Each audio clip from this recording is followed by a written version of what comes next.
Assalamualaikum warahmatullahi wabarakatuh. Alhamdulillahi rabbil alamin. Wassalatu wassalamu ala asrafil anbiya'i wal mursalin Sayyidina wa nabiyyina Muhammadin wa ala alihi wa ashabihi ajma'in. Amma ba'du. Kaum muslimin wal muslimat, ayyuhal ikhwah wal akhwat yang kami hormati rahimani wa rahimakumullah, kita akan melanjutkan membacakan i'rab yang ada pada mushaf i'rab. Perlu diketahui di sini bahwasannya di dalam mushaf i'rab ini ketika ada satu kata yang dia memiliki aujuhul i'rab. Memiliki apa? Aujuhul i'rab atau sudut pandang i'rab yang banyak. Maka di mushaf i'rab ini hanya dilampirkan atau disebutkan salah satunya saja. Dan itu sudah mewakili. Ya, maka harap dimaklumi, ya, karena kita tahu bahwasannya ketika disebutkan salah satunya saja itu tulisannya sudah kelihatan kecil gitu ya, apalagi kalau disebutkan semuanya. Ya, maka apa yang disebutkan di mushaf i'rab ini itu bisa sebagai gambaran atau sebagai salah satu cara mengi'rab ayat-ayat yang ada di dalam Al-Quranul Karim, meskipun masih bersifat garis besar. Pada pertemuan kali ini kita akan membacakan i'rab surat Al-Baqarah ayat yang kedua. Ya, karena ayat yang pertama tidak perlu di-i'rab ya. Yang alif lam mim itu tidak perlu di-i'rab. Tapi kita akan membacakan i'rab ayat yang kedua. Awal surat diawali dengan bacaan basmalah. Bismillahirrahmanirrahim. Adapun i'rabnya sama dengan i'rab basmalah yang ada pada surat Al-Fatihah, sama. Bismillahi di situ merupakan jarun majrurun mudhafun ilaihi. Jarun artinya huruf jar, yaitu huruf ba-nya itu yang tulisannya bi. Majrurun yaitu isim yang dijar oleh huruf jar tersebut, yaitu tulisan isminya. Dan lafaz jalalah Allahi dia mudhafun ilaihi. Dan ar-Rahmani dia na'tun, na'at atau sifat bagi lafaz jalalah Allahi. Karena lafaz jalalah Allahi itu majrur, maka na'atnya juga ikut majrur, sehingga menjadi ar-Rahmani majrur. Ar-Rahimi itu juga na'at, ya, na'at bagi lafaz jalalah Allahi. Ya, karena yang disifati atau man'utnya dia majrur, na'atnya juga ikut majrur. Itulah kaidah tentang man'ut dan na'at. Man'ut yang disifati, na'at sifat. Sifat selalu mengikuti yang disifati. Kemudian alif lam mim. Dzalikal kitabu la raiba fihi hudal lil muttaqin. Dzalika disebutkan di sini dia adalah mubtada. Dzalika merupakan isim isyarah. Ya, isim isyarah itu adalah termasuk isim yang mabni.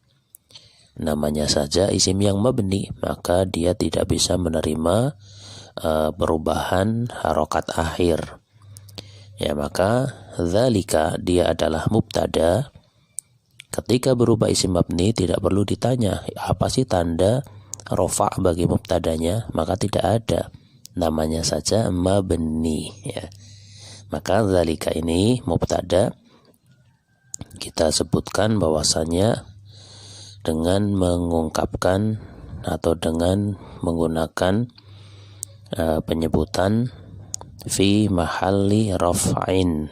Dia pada posisi rafa' sebagai mubtada gitu ya. Dan tidak ada tanda rafa'nya karena dia mabni. Rafa'nya itu hanyalah posisinya saja. Sedangkan al-kitabu ditulis di sini badalun.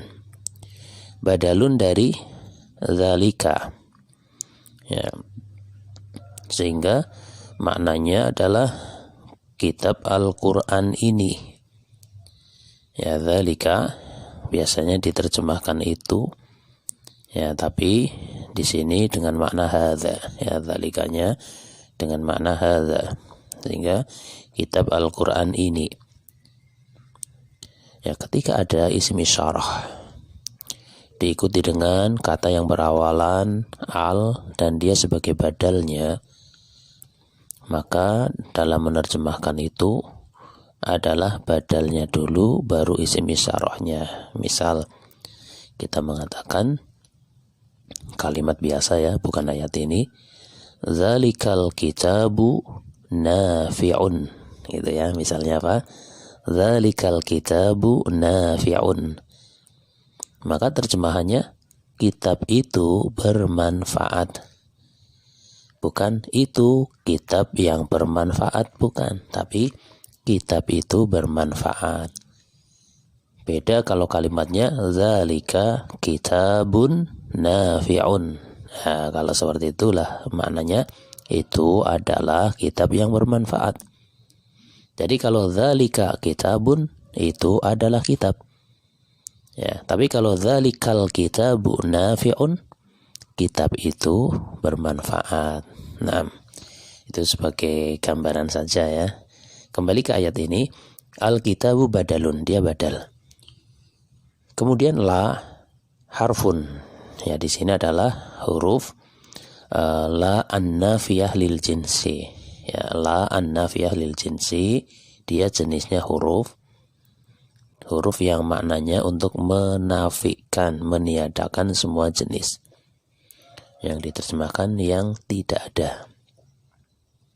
Kemudian roiba ismu la, yaitu ismu lan nafiyah lil jinsi. Karena yang namanya la an nafiyah lil jinsi, dia itu beramal menjadikan isimnya itu dinasab dan khobarnya itu dirafah. Ya, menjadikan apa? Isimnya dinasab dan khobarnya dirafah. Di sini isimnya adalah roiba. Itu kita lihat roiba. Dia itu karena isimnya berupa mufrad maka mabniun alal fathi. Dia mabni dengan fathah. Sebagaimana kita mengatakan la ilaha illallah, itu kan? La ilaha, bukan la ilahan, tapi la ilaha illallah. Ya, karena dia mabni dengan fathah. Mabni dengan fathah fi mahallin nasbin, pada posisi nasab karena sebagai isimnya la. Ya, tidak ada keraguan. Fihi ini tersusun dari dua kata. Pertama fi, kedua hi.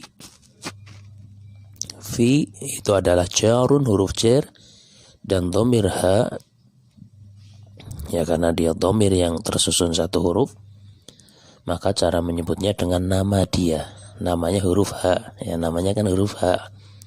Al-ha'u itu tulisannya. Kalau tanpa al berarti ha'un. Namanya huruf ha. Bacaannya hi, tapi namanya huruf ha. Maka kita sebut dhamir ha gitu ya. Dhamir ha itu adalah majrur. Dia posisinya dijar oleh huruf jar berupa fi. Sehingga fihi adalah jarun majrurun. Jar majrur ini dia berkaitan dengan khobar la. Ya, khobar la yang mahdhuf atau khobar la yang tidak disebutkan. Ya. Di situ ada khobar bagi la nafiyah lil jinsi. Ya, sehingga dia muta'alik atau dia berkaitan dengan khobar la. Namanya saja mahdzuf atau dibuang atau dihilangkan maka tidak disebutkan. Nah, atau cara yang kedua, fihi, dia posisinya rafa sebagai khobar bagi la. Nah, kemudian hudan di sini disebutkan dia adalah khobarun, khobar bagi isim isyarah yang di depan. Mubtadanya kan tadi dzalika, mana khobarnya ini hudan, itu kan. Jadi mubtada di depan, khobarnya kemudian cukup jauh ya, dan tengah-tengahnya ada berbagai macam i'rab yang lain itu. Dzalikal kitabu la raiba fih hudan, itu hudan sebagai khobarnya. Dan dia itu rafa karena dia isim maqsur, maka tanda rafanya ada huruf ada harokat dhammah, tapi muqaddarah, dhammahnya itu diniatkan saja, tidak diucapkan, tidak bisa diucapkan, tapi diniatkan, dikira-kirakan terdapat pada huruf alifnya itu. Karena isim maksur itu semua tanda i'rabnya dengan harokat muqaddarah. Ketika rafa ya dengan dhammah muqaddarah. Ketika nasab fathah muqaddarah. Ketika jar dengan kasrah muqaddarah. Sehingga hudan ketika rafa ya hudan. Ketika nasab ya hudan, ketika jar juga hudan gitu. Ya, di situ dengan harokat muqaddarah. Dan lil muttaqina ini tersusun dari dua. Pertama huruf lamnya, kedua al-muttaqin. Huruf lamnya yang berharokat kasrah itu li itu ya. Itu adalah jarun, dia huruf jar. Huruf yang menjadikan kata setelahnya menjadi majrur. Dan al-muttaqina majrurun, dialah yang dijar oleh huruf lam tersebut. Dan al-muttaqina karena dia adalah jamak mudzakkar salim, sehingga tanda jarnya bukan pakai kasrah, bukan, tapi pakai ya. Itu al-muttaqina menunjukkan dia adalah majrur, sehingga al-muttaqina bukan al-muttaquna gitu. Ya, karena ketika jar menggunakan ya. Ya, sebagaimana al-muslimina, yaitu ketika jar maka menjadi al-muslimina. Salam tu alal muslimina. Ya, ketika dia rofa pakainya al-muslimuna gitu. Dan harokat belakangnya ya sama semua ya, na semua gitu. Al-muslimuna, al-muslimina, al-mu'minuna, al-mu'minina, al-muttaquna, al-muttaqina, itu kan seperti itu. Al-mujahiduna, al-mujahidina, al-muwahhiduna, al-muwahhidina, as-saimuna, as-saimina, dan sebagainya. Itu namanya apa? Jamak mudzakkar salim. Ya, ketika majrur maka menggunakan ya. Huruf ya-nya itulah tanda jarnya. Demikian ikhwani akhwati kaum muslimin wal muslimat yang kami hormati, rahimani wa rahimakumullah, penjelasan dari ayat yang kedua dari surat Al-Baqarah. Ya, semoga yang sedikit ini bisa memberikan tambahan wawasan bagi kita dan juga bisa menjadikan satu istilah kita ya, satu kaidah itu ya, kaidah dasar bagi kita untuk mengi'rab kalimat-kalimat berbahasa Arab, khususnya yaitu ayat-ayat Al-Qur'anul Karim. Sehingga di antara cara belajar adalah kuatkan cara mengi'rab dari contoh-contoh kalimat yang sudah di-i'rab. Ya, dalam hal ini kan ayat-ayat Al-Qur'anul Karim. Maka apa yang sudah kita pelajari itu dikuatkan. Nanti ketika di ayat berikutnya bertemu dengan kasus yang sama, kita menjadi itu sudah pernah, kemudian ada perasaan kita semakin mantap lagi gitu ya, karena sudah tahu gitu. Nanti di ayat berikutnya ketemu lagi.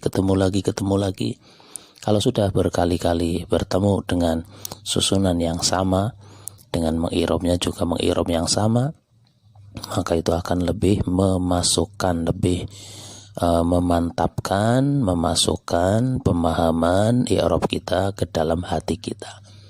Ya, sehingga kalau sudah sering, ya Masya Allah, seandainya sudah sampai selesai satu Al-Quran, Masya Allah ya, ini akan bisa menjadikan satu pondasi bagi kita di dalam mengirab kalimat-kalimat yang berbahasa Arab.